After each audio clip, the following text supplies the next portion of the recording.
Pensemos un momento en la experiencia de ir al México a buscar unos resultados clínicos. Uf, un momento de bastante tensión, la verdad. Totalmente. O sea, normalmente, cuando hablamos de un diagnóstico, pues hay esta expectativa de precisión y de claridad absolutas. Claro, ¿buscas respuestas concretas? Exacto. Es como, no sé, la ingeniería pura. Si alguien se rompe un brazo, la radiografía te muestra esa línea blanca dentada en el hueso, y el especialista simplemente señala la pantalla y te dice, mira, aquí está el problema. Es una situación completamente binaria. Eso es. O está roto o no está roto. Y a la mente humana le fascina eso. Nos encanta que las cosas sean visibles, que se puedan categorizar y medir con exactitud. Porque eso nos da una sensación inmensa de control. Pues sí. Pero luego, claro, nos adentramos en textos antiguos, en relatos que exploran los límites de la percepción humana y el contacto con realidades que nos superan por completo. Y de repente, pues esa máquina de radiografías hace un cortocircuito monumental. Literalmente, apaga y vámonos. Sí, sí. Y por eso, en nuestra inmersión de hoy, nos enfrentamos a un documento extraordinario extraído de nuestras fuentes. Concretamente, el capítulo 10 del libro de Daniel. Un texto fascinante, por cierto. Es de locos. Porque aquí recibir un mensaje del universo no es la típica epifanía pacífica bajo un árbol, ni una transmisión limpia de datos. Es un evento de guerra táctica que deja a un ser humano físicamente destrozado. Así que, vamos a sumergirnos, ¿no? Bueno, vamos a desgranar esto. Vamos a entrar de lleno en este relato de resistencia extrema y de, digamos, geopolítica invisible. Y a ver, para entender verdaderamente la magnitud de este cortocircuito que mencionas, necesitamos situar el relato en su contexto histórico exacto. Claro, porque el texto no te lo da masticado. No, no nos deja adivinar. Nos dice desde la primera línea que estamos en el año tercero de Ciro, rey de Persia. Y ojo, que esto no es un simple dato trivial para rellenar espacio en el papiro. No, para nada. Quienes conocen un poco la historia antigua saben que Ciro acababa de conquistar Babilonia. Exacto. Había emitido un decreto histórico permitiendo a todos estos pueblos exiliados volver a sus tierras. O sea, era un momento de aparente liberación, de gran triunfo humano. Un respiro, por fin. Eso parecía. Sin embargo, en medio de este aparente clímax de paz terrenal, nuestro protagonista, a quien también llamaban Beltsasar en el texto, recibe un mensaje sobre un gran conflicto. Y esa tensión es fascinante porque la historia nos cuenta que, a nivel físico, digamos, están a salvo. Pero este documento sugiere que una guerra abrumadora está apenas comenzando. Y en un plano que absolutamente nadie puede ver. Es que imagínate la escena.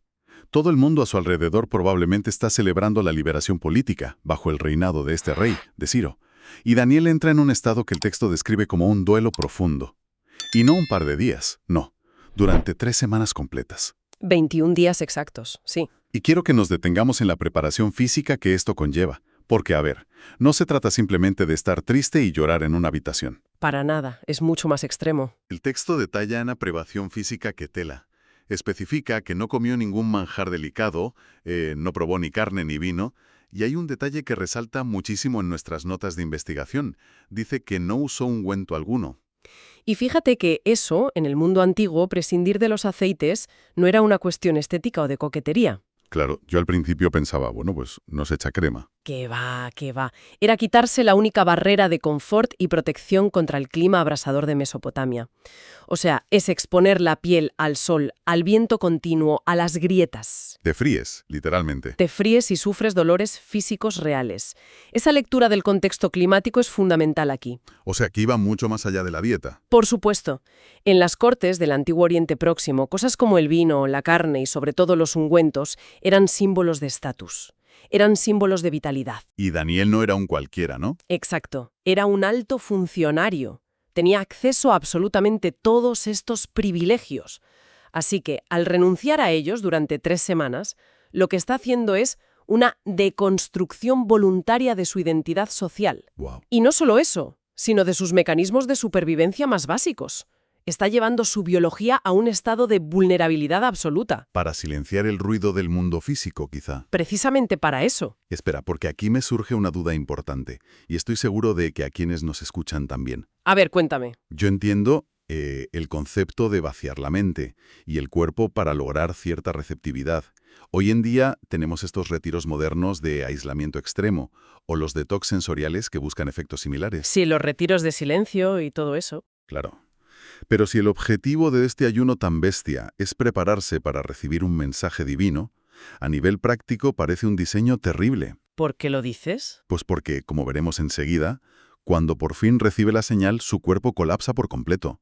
O sea, ¿por qué llevar la biología a ese extremo de debilidad si luego cuando llega el mensaje no vas a tener fuerzas ni para mantenerte en pie y soportar la carga? Pues mira, es una aparente contradicción, pero es muy, muy reveladora.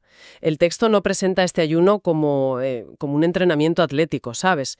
No es prepararse en el gimnasio para ser más fuerte frente a la visión. O sea, no es hacerse resistente. Todo lo contrario. Es un vaciamiento total. Como le va a explicar la figura celestial más adelante, desde el primer día en que él dispuso su corazón a entender y, ojo a la palabra, a humillarse, sus palabras fueron oídas. Humillarse. Es decir, rebajar las defensas. Exactamente. La receptividad en esta cosmovisión antigua no se logra sacando pecho y siendo más fuerte, sino reconociendo la fragilidad propia.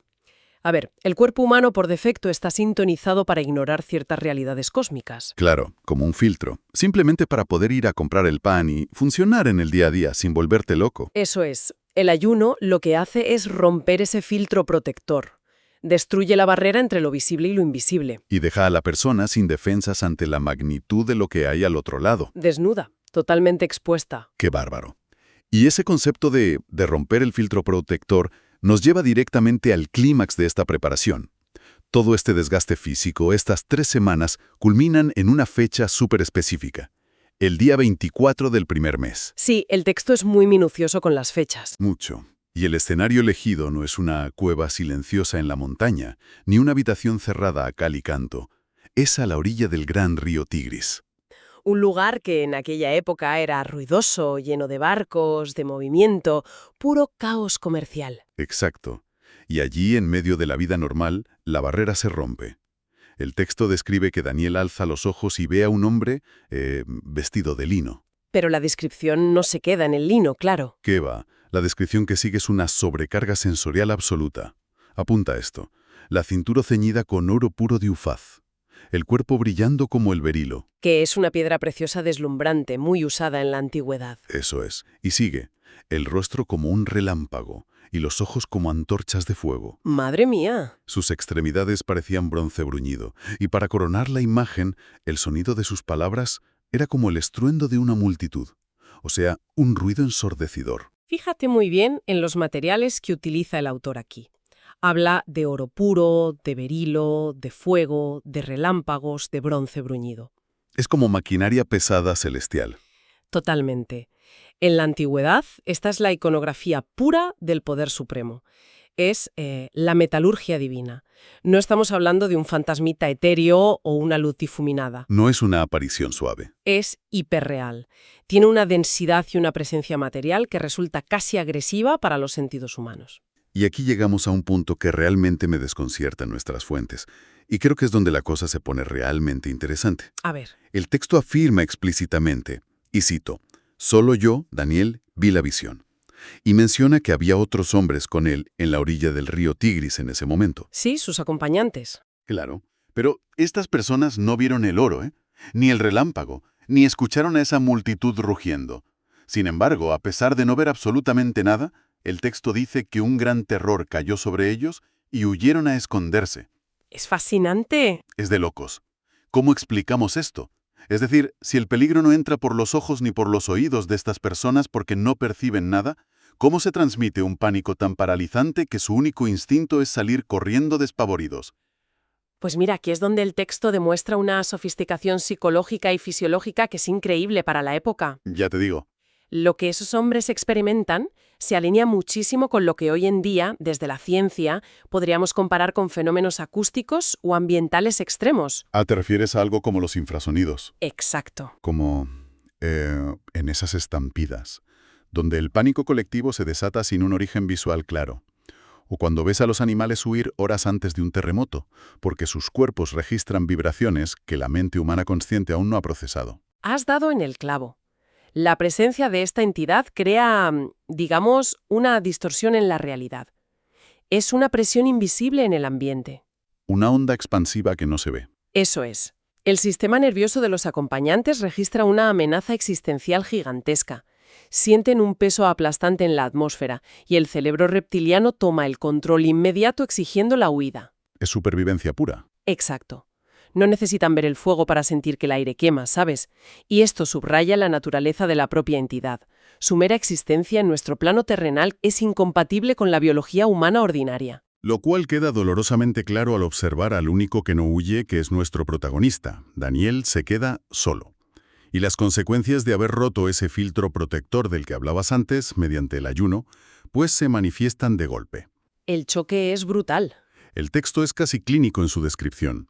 Relata cómo pierde todas sus fuerzas, su rostro se demuda, empalideciendo hasta desfigurarse, y al oír el sonido de la voz, su sistema nervioso simplemente dice basta, se apaga por completo. Se desconecta. Un diálogo intelectual elevado en este primer encuentro, ¿eh?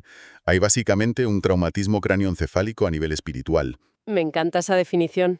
Y este colapso total es el preludio necesario para la revelación que viene justo después, que altera por completo la forma en que entendemos la historia humana. A ver, cuéntame. Mientras él yace ahí en el suelo, una mano interviene y lo toca. Lo hace temblar, lo levanta un poco sobre sus rodillas y palmas, y la figura celestial lo tranquiliza llamándolo hombre muy estimado, y le revela por fin el motivo de su visita. ¿La famosa misión? Eso es.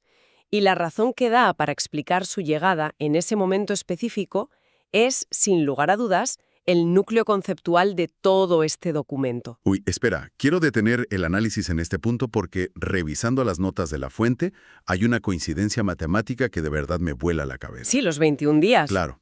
La figura le dice a Daniel que fue enviado desde el primer día de su ayuno, pero luego confiesa que en el camino fue bloqueado. ¿Y por quién? Por el príncipe del reino de Persia. Un detalle crucial. Crucial no. Lo siguiente.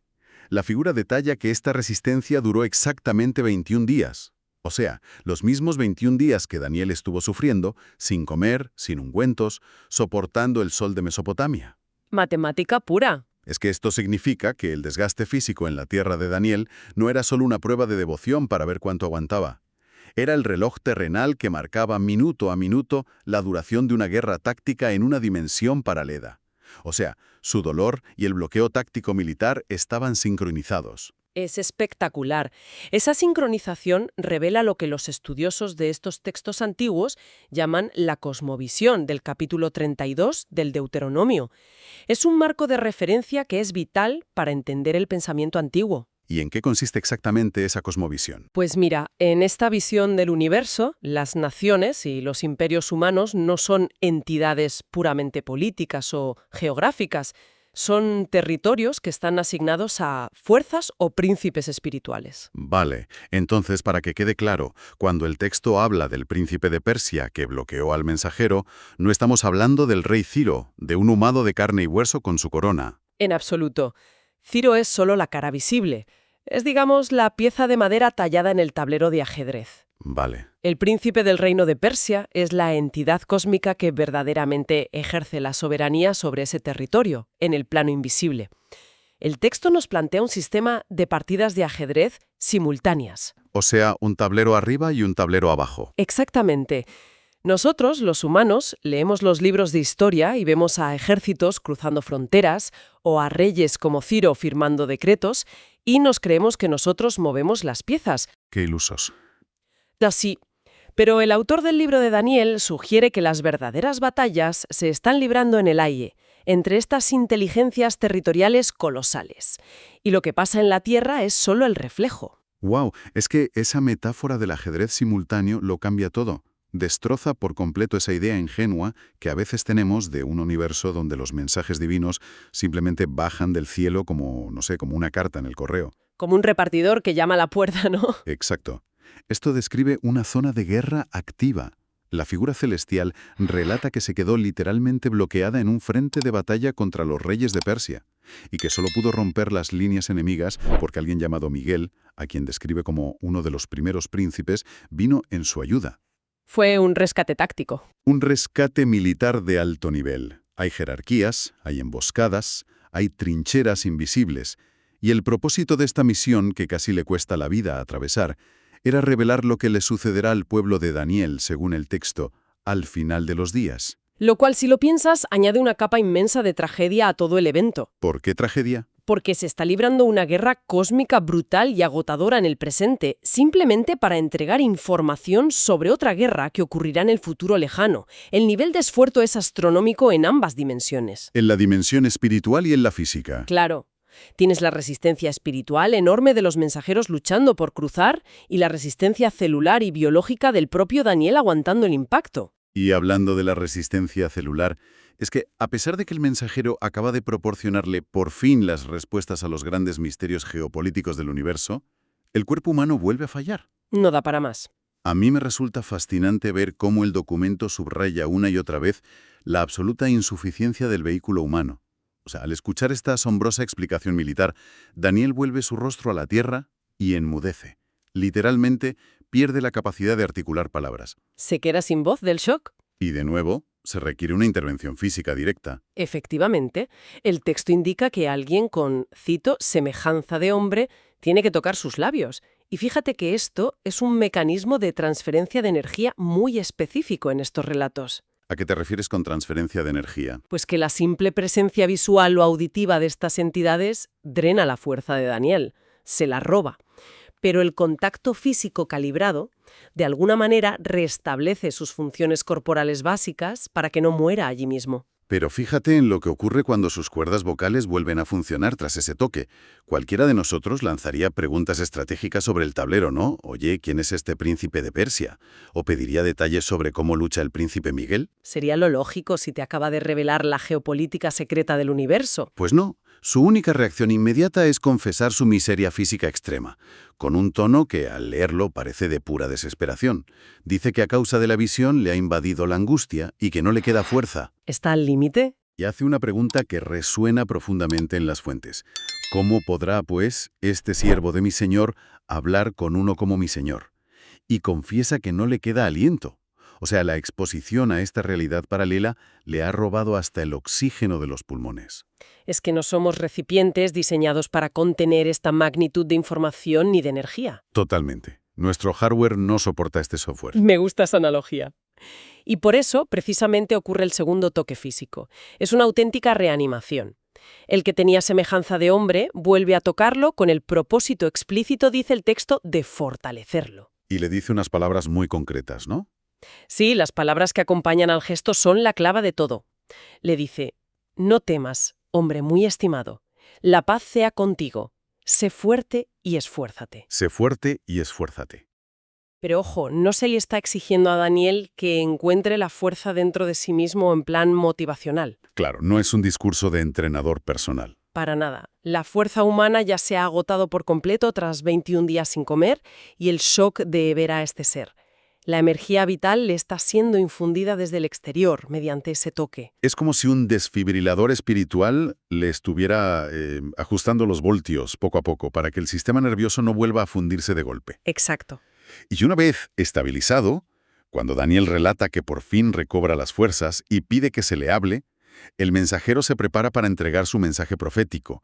Pero antes de hacerlo, suelta un detalle aterrador sobre su propia agenda, sobre su calendario. Sí, le dice que tiene prisa, básicamente. Literal.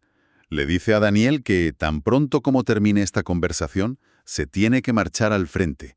Tiene que regresar a luchar contra el príncipe de Persia. Y entonces suelta una información táctica que amplía aún más el horizonte de este universo paralelo. Advierte que, después del de Persia, vendrá el príncipe de Grecia. Y claro, para quienes nos escuchan y saben de historia, esto es crucial. Históricamente, esa mención al príncipe de Grecia es un salto cronológico inmenso. A ver, ponnos en situación. Estamos en el tercer año de Ciro. En ese momento, el imperio persa es el poder hegemónico indiscutible del mundo conocido. Grecia no es, ni de lejos, la potencia mundial que arrollará el mapa bajo el mando de Alejandro Magno. Faltan siglos para eso. 200 años, por lo menos. Exacto. Pero en la dimensión descrita por el texto, los movimientos de tropas ya han comenzado. Madre mía, es un nivel de predeterminación que abruma. Mientras el mundo humano vive su día a día, comerciando en el río Tigris, ajeno a todo, el imperio invisible ya está preparando a su siguiente jugador para ponerlo en el tablero de ajedrez. Así es. Y para contrastar con todo ese caos de príncipes y guerras cósmicas interminables, la figura introduce un elemento final que sirve de ancla a toda esta narración. ¿Cuál es? Declara que le va a revelar a Daniel lo que está inscrito en el libro de la verdad, y añade que, en medio de este conflicto monumental, el único que se mantiene verdaderamente firme a su lado es Miguel. Este libro de la verdad actúa como un contrapeso brutal. Un contrapeso al caos. Sí. Frente a la inestabilidad de las naciones en la Tierra y el terror de los combates en múltiples dimensiones, te dice que existe un registro definitivo y cerrado de cómo se desarrollará la historia.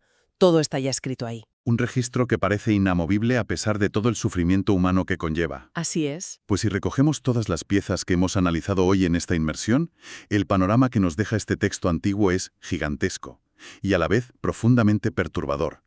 Hemos presenciado a un ser humano despojarse voluntariamente de todo confort durante 21 días. Sometiendo su biología al límite. Eso es, a una vulnerabilidad extrema, solo para descubrir que todo su sufrimiento coincidía exactamente y de forma literal con un bloqueo militar en una dimensión invisible, un espacio donde las potencias terrenales tienen reflejos cósmicos, que luchan encarnizadamente entre sí. Y que generan unas ondas de choque tan densas que pueden hacer huir despavoridos a quienes ni siquiera pueden verlas. Es que este nivel de análisis que nos has traído nos demuestra por qué los textos de la antigüedad no deben leerse simplemente como mitología básica o como cuentos con moraleja. Son mucho más que eso. Son documentos que presentan modelos extraordinariamente complejos de cosmología. En ellos, la resistencia física humana, el poder político mundial y las fuerzas sobrenaturales están interconectados por hilos invisibles. Como engranajes de un mismo reloj. Exacto, operando bajo leyes de intercambio de energía y resistencia que rivalizan con cualquier teoría moderna sobre dimensiones paralelas. Desde luego, esto destroza por completo la necesidad moderna de esa radiografía limpia y binaria con la que empezamos nuestra conversación. La realidad que plantea este pasaje de Daniel exige aceptar que el mundo conocido es solo una fachada.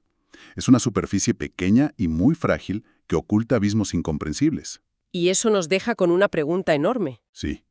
Y esto nos deja ante una perspectiva final asombrosa que surge directamente del texto. Y es un pensamiento que quiero dejar en el aire para que quienes nos escuchan continúen la reflexión por su cuenta. A ver. A lo largo de este encuentro, el mensajero menciona, casi de pasada, que pronto se enfrentará al príncipe de Grecia. Como hemos dicho, pasarían cientos de años en el tiempo terrenal antes de que el imperio humano de Grecia dominara ese territorio. Lo que este documento antiguo nos sugiere de una manera bastante aterradora es que los grandes conflictos de la historia no comienzan cuando las tropas cruzan una frontera física. Empiezan mucho antes. Eso es. Las guerras que lucharán nuestros bisnietos, las crisis que cambiarán el mapa del mundo dentro de siglos, no son eventos futuros. Ya se están librando ahora mismo, en silencio, por entidades invisibles, en una dimensión colosal justo por encima de nuestras cabezas.